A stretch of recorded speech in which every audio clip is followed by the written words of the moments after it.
सहकार प्रणाम। सहकार साथियों, जैसा कि हम सहकारी समितियां यानी कोऑपरेटिव सोसाइटीज़ की प्रबंधक कमेटी यानी कि मैनेजमेंट कमेटी के सदस्यों के चुनाव की प्रक्रिया के बारे में चर्चा कर रहे हैं। आज के वीडियो में हम हरियाणा सहकारी समितियां नियम 1989 यानी कि हरियाणा कोऑपरेटिव सोसाइटीज़ रूल 1989 के नियम 25, 27 व 28 की चर्चा करेंगे, जो कि चुनावी प्रक्रिया, प्रबंध कमेटी सदस्य बनने की अयोग्यता यानी कि disqualification for membership of committee तथा प्रबंध कमेटी सदस्यता से हटाने यानी कि removal from membership of committee के बारे में जानकारी देते हैं की चर्चा करेंगे। वीडियो को ज़्यादा से ज़्यादा सहकार साथियों तक पहुंचाने के लिए शेयर करें, लाइक करें तथा चैनल को सब्सक्राइब ज़रूर करें। हरियाणा सहकारी समितियां नियम 1989 का नियम 25 हमें election of members of committee के बारे में जानकारी देता है, जिसके अनुसार सहकारी समिति की समिति प्रबंधक कमेटी के सदस्यों का निर्वाचन परिशिष्ट ए में निहित प्रावधानों अनुसार किया जाएगा। यानी कि election of members of committee, the members of the committee of a cooperative society shall be elected in accordance with the provisions content in appendix A. नियम 27 हमें बताता है कि समिति की सदस्यता के लिए अयोग्यता क्या क्या होती हैं, यानी कि disqualification for membership of committee. कोई भी व्यक्ति समिति के प्रबंधक कमेटी के सदस्य के रूप में चुनाव के लिए पात्र नहीं होगा यदि ए वह किसी भी सहकारी समिति के प्रति देय राशि के मामले में चूक करता यानी कि डिफ़ॉल्टर है, या किसी सहकारी समिति पर उसकी अधिकतम क्रेडिट सीमा MCL से अधिक राशि बकाया है। यानी कि पहली शर्त यह है कि he is in default to any cooperative society in respect of some due from him to the society और owes to any cooperative society an amount exceeding his maximum credit limit। B, उसका किसी भी अनुबंध यानी कि contract में प्रत्यक्ष या अप्रत्यक्ष रूप से कोई हित है जिसमें सहकारी समिति एक पार्टी है। सहकारी समिति के साथ एक सदस्य के रूप में किए गए लेन देन को छोड़कर, जैसा कि समिति के उद्देश्यों के अनुसार कानूनन उपनियम में कहा गया है। यानी कि बी शर्त क्या है, ही इज़ डायरेक्टली और indirectly any interest in any contract to which the cooperative society is a party except in transactions made with the cooperative society as a member in accordance with the objects of the society as stated in the bylaws। C, वह नामांकन पत्रों की जांच की तारीख से पहले 1 वर्ष की अवधि के दौरान किसी भी समय किसी भी निजी व्यवसाय, व्यापार या किसी भी प्रकार के पैसे में लगा हुआ है जो समिति द्वारा किया जाता है। यानी कि सी क्या कंडीशन है, he has at any time during a period of 1 year prior to the date of scrutiny of nomination paper engaged in any private business, trade or profession of any description which is carried out on by the society। D, उसे नामांकन पत्रों की जांच की तारीख से पहले 5 साल की अवधि के दौरान बेईमानी या नैतिक अधमता से जुड़े किसी अपराध के लिए दोषी ठहराया गया है। यानी कि डी क्या कंडीशन है, he has been convicted for any offence involving dishonesty or moral turpitude during a period of 5 years prior to the date of scrutiny of nomination papers. ई वह नियम 28 में निहित किसी भी निषेध के अधीन है, यानी कि ई क्या शर्त है, he is subject to any of prohibition contained in rule 28, यानी rule 28 of Haryana cooperative societies rule 1989। F वह नामांकन पत्र दाखिल करने की तारीख से पहले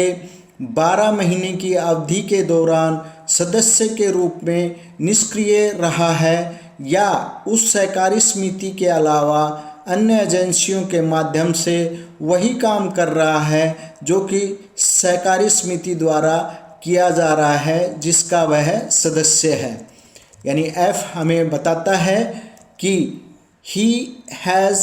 during a period of 12 months preceding the date of filing of nomination papers remained inactive as member or has been carrying on through agencies other than the cooperative society of which he is a member the same business as being carried on by the cooperative society। नियम का भाग जी हमें बताता है वह किसी सहकारी समिति की निर्वाचित समिति का सदस्य है जिसने काम करना बंद कर दिया है या जिसने अपने उपनियम में बताए गए उद्देश्यों को पूरा नहीं किया है और डी श्रेणी की समितियों की सूची में शामिल किया गया है, रजिस्ट्रार द्वारा या किसी ऐसी सोसाइटी के निर्वाचित समिति का सदस्य है जो समापन प्रक्रिया के अधीन है। यानी कि नियम का भाग जी हमें बताता है कि he is a member of an elected committee of any cooperative society which has ceased to function or which has not fulfilled its object as stated in its bylaws and has been included in the list of D-class society maintained by the registrar or is a member of an elected committee of a society which is undergoing up process। नियम 27 का भाग H हमें जानकारी देता है कि वह registrar द्वारा रखी गई डी क्लास सोसाइटी की सूची में ऐसी सोसाइटी को शामिल करने की तारीख से या अधिनियम की धारा यानी कि हरियाणा कोऑपरेटिव सोसाइटी एक्ट की धारा 105 के तहत ऐसी सोसाइटी के समापन के आदेश के संचालन से पहले 1 वर्ष की अवधि के भीतर किसी भी ऐसी सहकारी समिति की निर्वाचित प्रबंधक कमेटी का सदस्य नहीं रह गया है। यानी कि भाग एच हमें जानकारी देता है he has ceased to be a member of an elected committee of any cooperative society within a period of 1 year preceding the date of inclusion of such society in the list of D-class society maintained by the registrar or in the operation of order of winding up of such society under section 105 of the act means Haryana Cooperative Societies Act 1984। बशर्ते यहाँ पर जो clause जी और H है उसमें एक शर्त और है कि बशर्ते कि खंड जी और एच में कुछ भी किसी भी व्यक्ति को चुनाव लड़ने से वंचित नहीं करता है कि यदि समापन प्रक्रिया यानी कि अंडरवाइंड अप प्रोसेस के तहत सोसाइटी जिसका वह सदस्य है समिति दायित्व यानी कि लिमिटेड लायबिलिटी वाली समिति है और वह व्यक्ति दायित्व सहित ऐसी सोसाइटी के संबंध में जमानत के रूप में यदि कोई हो अपने सभी दायित्वों का मूल्यांकन आदेशों की प्राप्ति से 2 महीने के भीतर निर्वहन करता है। यहाँ पर एक एक्सेप्शन क्लॉज दिया हुआ है, provided that nothing in clauses G and H shall be deemed to debar any person from seeking election if the society underwent a process of which he is a member is a society with limited liability and that person discharges all his liabilities including liability as surety if any in relation to such a society within 2 months from the receipt of assessment order।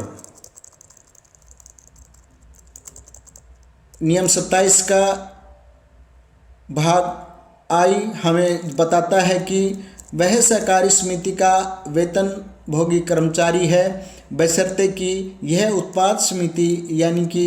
Producer societies के मामले में लागू नहीं होगा। यानी कि भाग I, he is a paid employ of the cooperative society provided that this shall not apply in case of producer societies. नियम का भाग जे हमें जानकारी देता है कि वह सोसाइटी के अधिनियम नियमों व उपनियमों में निर्धारित किसी अन्य अयोग्यता को झेलता है। यानी कि if he incurs any other disqualification laid down in the act rules and bylaws of the society. यहाँ पर खंड F के बारे में स्पष्टीकरण दिया गया है। खंड F के प्रयोजन के लिए एक व्यक्ति को सोसाइटी के सदस्य के रूप में निष्क्रिय माना जाएगा जहाँ उसने उन उद्देश्यों की प्राप्त करने के उद्देश्य से गतिविधियों में भाग नहीं लिया जिनके लिए सोसाइटी रजिस्टर्ड की गई है। यानी कि यहाँ पर जो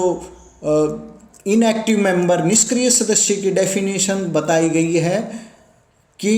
for the purpose of clause F a person shall be deemed to be inactive as a member of society where he has not participated in the activities aimed the achieving the objects for which the society has been registered. आगे नियम 28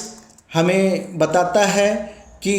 removal of membership of committee यानी कि समिति की सदस्यता के हटाए जाने बारे में क्या क्या शर्तें हैं। हमने नियम 27 में समिति के सदस्य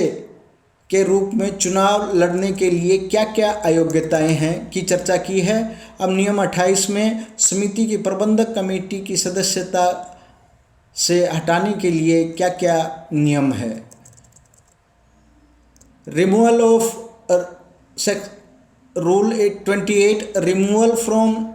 मेंबरशिप ऑफ ए कमेटी यानी कि समिति की सदस्यता से हटाया जाना। समिति का कोई सदस्य पद पर बने रहना बंद कर देगा यदि वह ए 3 महीने की अवधि के लिए किसी भी सहकारी समिति की देय किसी भी राशि के संबंध में लगातार डिफ़ॉल्ट होगा तो। यानी कि a member of the committee shall cease to hold office as if he number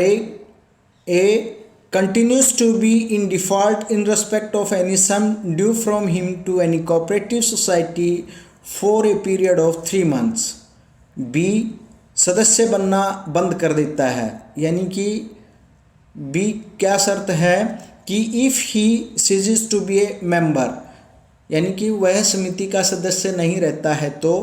वह प्रबंधक कमेटी की सदस्यता से भी हट जाता है। सी दिवालिया घोषित कर दिया गया है यानी कि डिक्लेयर्ड इंसॉल्वेंट। डी विकृत दिमाग का हो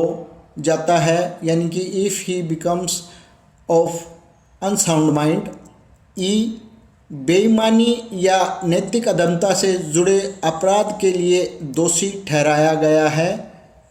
यानी कि is convicted of an offence involving dishonesty and moral turpitude. या नियम एफ क्या कहता है, नियम 27 में निर्दिष्ट किसी भी अयोग्यता, जैसा कि हमने अपने वीडियो में ऊपर नियम 27 की चर्चा की है, उसके अनुसार किसी भी अयोग्यता के अधीन हो जाता है। यानी कि F हमें बताता है become subject to any of the disqualification specified in rule 27। नियम 28 का भाग 2 हमें जानकारी देता है, समिति की प्रबंधक कमेटी रजिस्ट्रार को सूचित करेगी कि एक सदस्य को उपनियम 1 के तहत अयोग्य ठहराया गया है और इस तरह वह कार्यालय से हटाने के लिए उत्तरदायी है। यानी कि नियम 28 का भाग 2 हमें बताता है, the committee shall inform the registrar that a person has incurred the disqualification under sub rule 1 and as such is liable for removal from the office. भाग 3, उपनियम 2 के तहत किसी समिति की प्रबंधक कमेटी से जानकारी प्राप्त होने पर या सोसाइटी के किसी सदस्य के आवेदन पर या स्वतः संज्ञान से रजिस्ट्रार समिति प्रबंधक कमेटी और संबंधित सदस्य को सुनवाई का अवसर देने के बाद सदस्य को पद से हटाने का आदेश दे सकता है। यानी कि नियम 28 का भाग 3 हमें बताता है कि on the receipt of information of A committee under sub rule 2 or the application of any member of the society or suo motu, the registrar may order the removal of the member from office after giving an opportunity to hear the committee and the member concerned। आज हमने समिति की सदस्यता, प्रबंधक committee सदस्य के लिए चुनाव लड़ने की प्रक्रिया, जो कि नियम 25 की अपेंडिक्स ए के अनुसार, नियम 27 जो कि समिति में चुनाव लड़ने के लिए अयोग्यता के बारे में है, तथा समिति की प्रबंधक कमेटी से हटाए जाने के बारे में जानकारी प्राप्त की है। आगे हम समिति के रूल 25 के अपेंडिक्स ए की चर्चा करेंगे, जो कि चुनावी प्रक्रिया के बारे में है। आप हमसे जुड़े रहें, वीडियो को ज़्यादा से ज़्यादा लाइक करें, शेयर करें तथा चैनल को सब्सक्राइब ज़रूर करें। धन्यवाद। जय हिंद, जय सरकार।